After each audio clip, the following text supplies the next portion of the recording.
Slower mood kind of goes with the weather forecast of the day. It's raining. It definitely would be something to listen to as we're watching the rain, Ashley. Oh yeah, and it's going to continue to move further into our area as we go on throughout the rest of the morning. Want to give you the latest with this severe thunderstorm warning that was issued, set to expire by the time we get into 6:30 for Llano County. And this is a closer look at that system. Where you're seeing that purple color, that's an indicator that we're seeing a hail threat with this storm. About an inch of hail as well as 60-mile-per-hour winds are being reported, and that's what triggered that severe thunderstorm warning. So you're taking a look at the track for this storm. We're expecting it in Copperas Cove a little after 7 o'clock, Killeen 7:13, in Belton by a little before 7:30, 7:37 for Temple, 7:59 for Hewitt. So here's what it's looking like on Futurecast.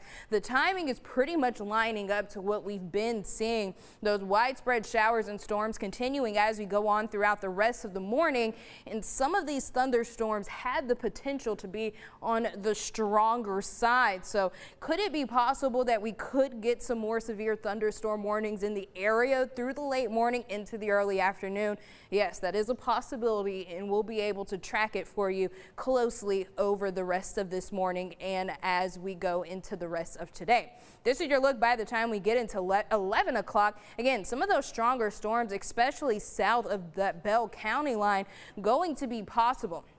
This is by the time we get into 12 o'clock, and most of the storm coverage really going to move into those areas east of I-35, where we see the potential for strong storms in some of these areas just east of Waco as we head into the later part of your Friday afternoon and into your Friday night. The widespread showers really continuing for the rest of us until we get into later tonight, and we'll see a gradual clearing with this rain from west to east as the night goes on.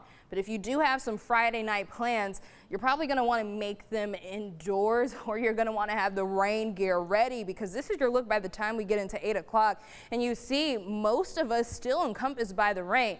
This is your look by 9 o'clock. We do have the northeastern counties seeing some showers, but it's really not until we get into Saturday that we are all free from the rain in full. Now, as far as severe weather threat goes, we're under that lower risk, a marginal risk for some of those severe storms, hail as well as wind, and also flooding in local areas is all going to be something that we're looking for as we go on throughout the rest of the morning and into this afternoon. With that heavy rain, really something to consider as you head home from work today, because we're going to be seeing those hours and hours of rainfall, and that means could be some ponding on some of those roads. So give yourself a little bit of extra time as you head home or as you pick those kids up from school. As you look at those estimated rainfall totals, gonna pick up a pretty decent amount with this system. 1.5 to 2.5 inches expected, with those higher rainfall amounts in those areas east of I-35.